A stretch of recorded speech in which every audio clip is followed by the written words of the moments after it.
Okay, so thank you very much, Professor Marcus, for your very interesting sharing and information about the Greater Bay Area and the development of Macau.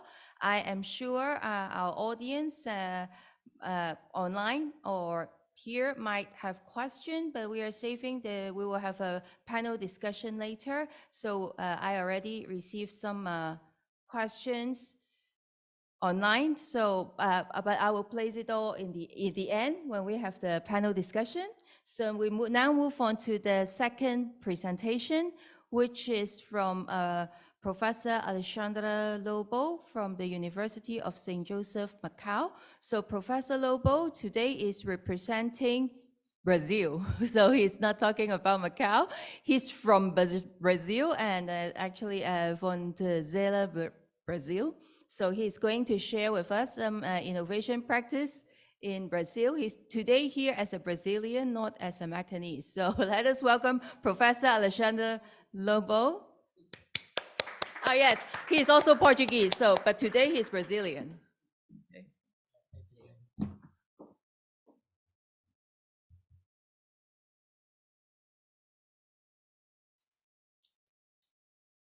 Okay, well, thank you so much. I'd like to thank all the guests here and the participants and the online attendance as well. Well, after the powerful presentation about the Greater Bay Area, right? It's the huge possibilities and development. Well, I'm bringing here because we started this open innovation idea or topic in a very academic perspective at the university, but then it's natural that we go to the practical applications and get in touch with the industry. And this is what we've been doing with Brazil.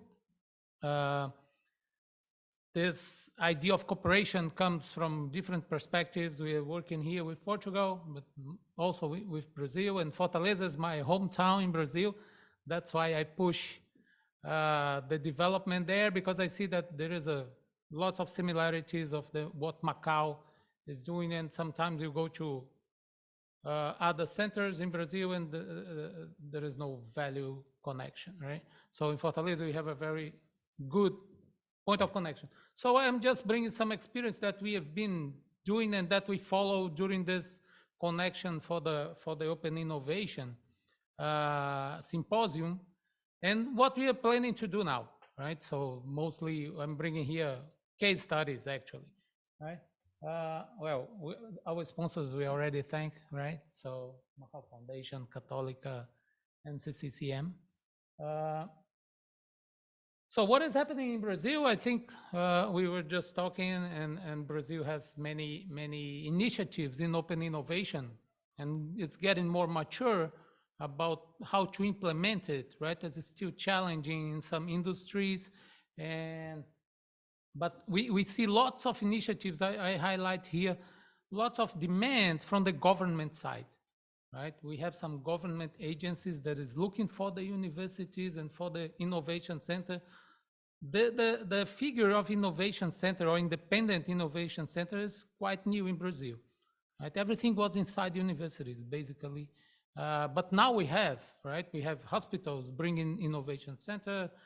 We have innovation centers themselves coming as starting always with the idea of incubation, but now moving to a more mature model. And I brought here some case studies. There is one portal called Desafios, desafios.enap.gov.br. This is one portal where public institutions are highlighting or leaving their needs, right, for open innovation, for the industry to come and solve.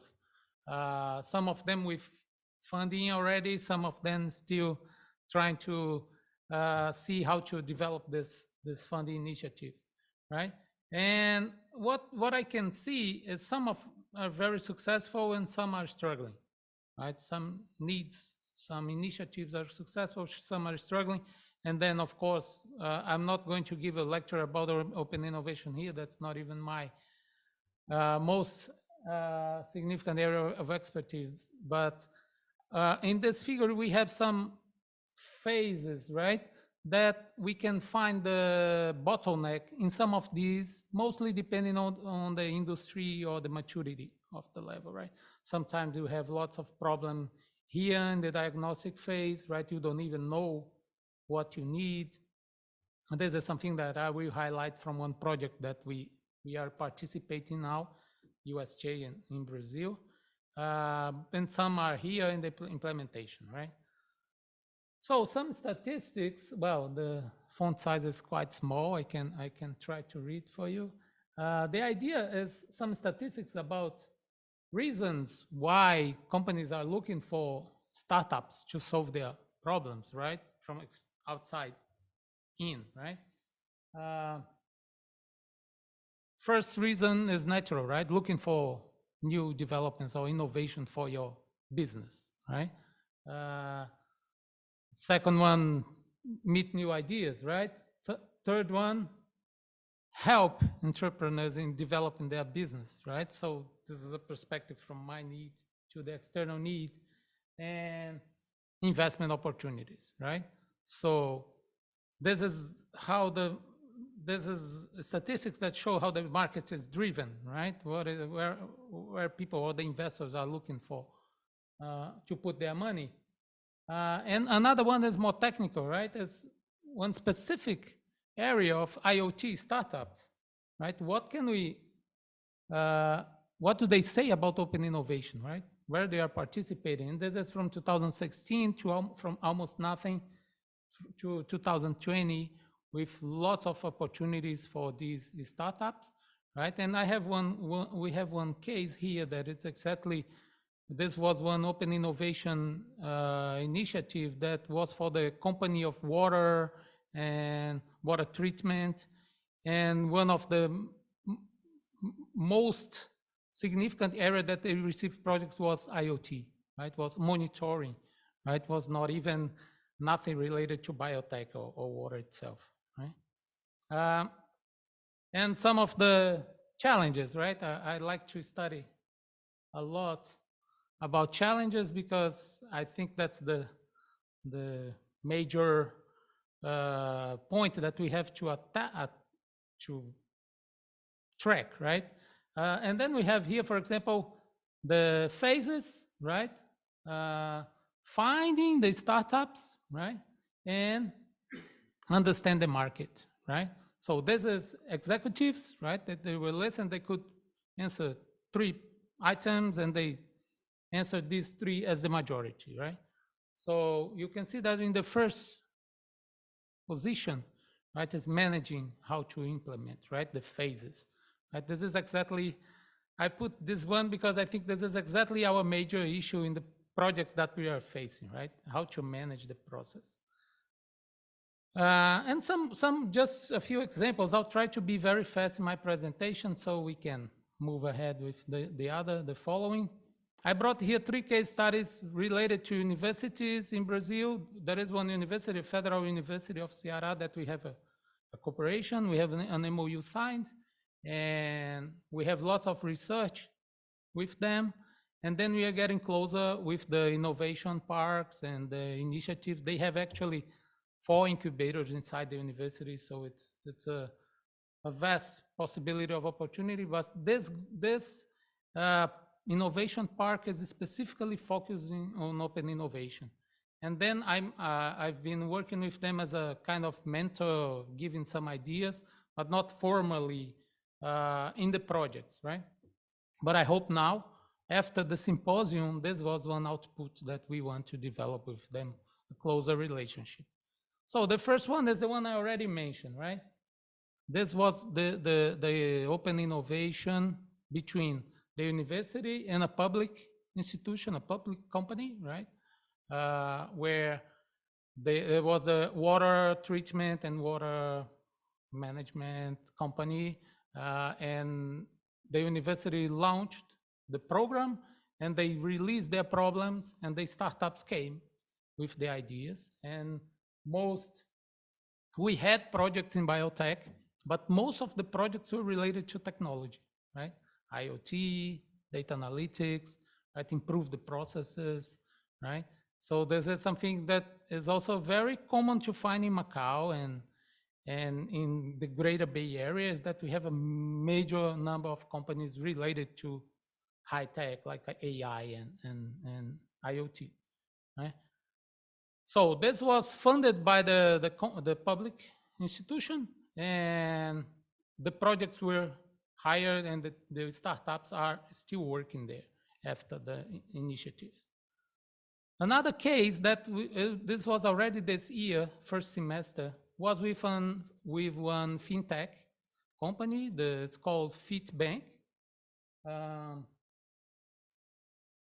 We had a group of 20 teams from the university trying to find solutions to the bank, right? So this was tentatively was going to be a very small initiative to test the water, but then was very successful, and the startups are already in São Paulo working for the bank. Right? So this is a real thing. I could see some of the analytics projects that they launched, and was very, very interesting. Finally, university-university cooperation. This is something that I hope we will do soon between Federal University and USJ. They had a cooperation with one university from Israel, focus on the SDGs, the United Nations Sustainable Development Goals, and the opposite thing is the focus were low-tech solutions, right? They wanted to solve problems with the minimal complexity from the technology side, focusing on some social problems that they highlighted, right? This is specifically one area that they develop a lot in Israel, and Brazil is targeting there as well because of lack of resources, as we know. And finally, okay, I have a few minutes. Finally, we have one project that we are going to develop now. We signed an agreement during the symposium. This is a open social innovation, right? Our university, we have already agreement with Federal University and IPRED. IPRED is a social institution in Ceará that supports families under the line of poverty, really, really poor families, and they provide social care, health, and also, well, in Macau, we have a laboratory of applied neuroscience, and we developed lots of research with them on this area of mental health and family well-being.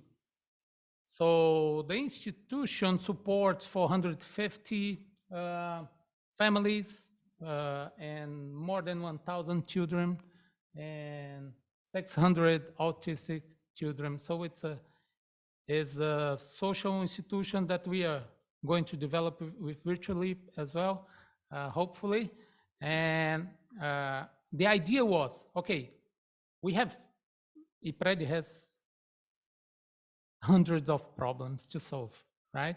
It's a social institution, not only about resources, right? Every day they have to find how to survive. This is normal. But they have problems that we can try to solve with technology. And the idea was to bring open innovation as a platform to solve that and see what the startups and the market can help. And then from the challenges, we identified 4 big areas, right? One is very technology, is about data, right? They have probably a rich database, right? Even for the government, for decision making, and the data is not really available, right? Or not really managed well.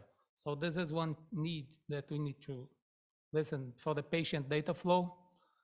The second one is food technology, right? They have already several needs for that. This is more technical, right? This is not really how USJ can help for sure, but we are there to promote the environment.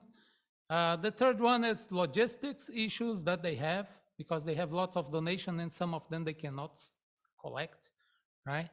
And processes, right? And this processes here and the big data we have a mix for health issues that they have in the institution, right?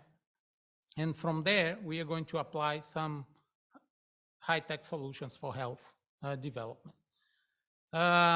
So those were the 4 areas. You can say, okay, that's too much for a beginning, right? Maybe. But the idea is we are talking to some funding institutions to start step by step, right? The idea of doing the open innovation initiatives. So the intended timeline there is first the negotiation for funding, right?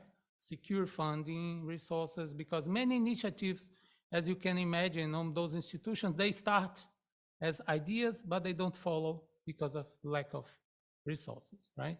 So we don't want to go to the same mistake, and then we are trying to secure fund for the at least part of the project, right? One of the challenging areas, then the second, the third, and we go to the open innovation flow, the one I mentioned before, and then I just highlight here that we've been working with some innovation and research there. WePredes is an institution that we have been running lots of research, as I mentioned, and not only us, right? Many universities around, they have many research groups there in social areas, medical area, health, business, right? IT, many companies and many things going on there, many research.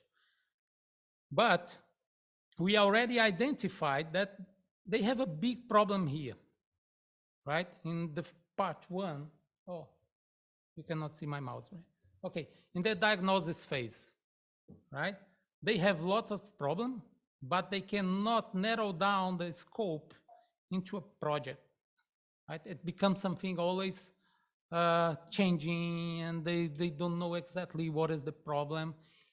And the operation is very challenging, right? You can imagine every day they receive 1,000 children, right? Hundreds of families. It's very nice to visit. Professor Emil went there with me one day visit. It's beautiful, but the operation is very hard, right? And as a social institution, they struggle to identify the problems, right? They know they have something, right? Okay, you have a problem here as patient data flow, but what is the problem itself? Sometimes it's not the technology, right? Sometimes it's the process, right? It's the how you manage that data, right?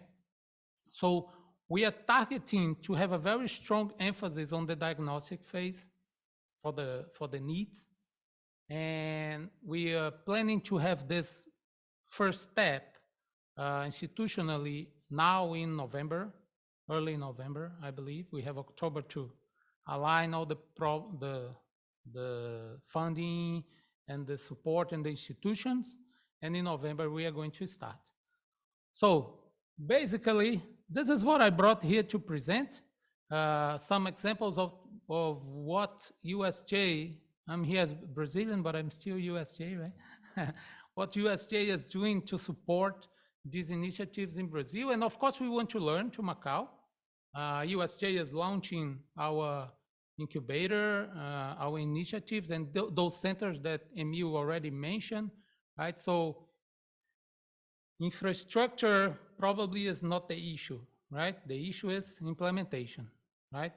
For us now. So we want to support, but we also want to bring the knowledge and the learning experience to our side so we can implement it better. Okay? Thank you so much.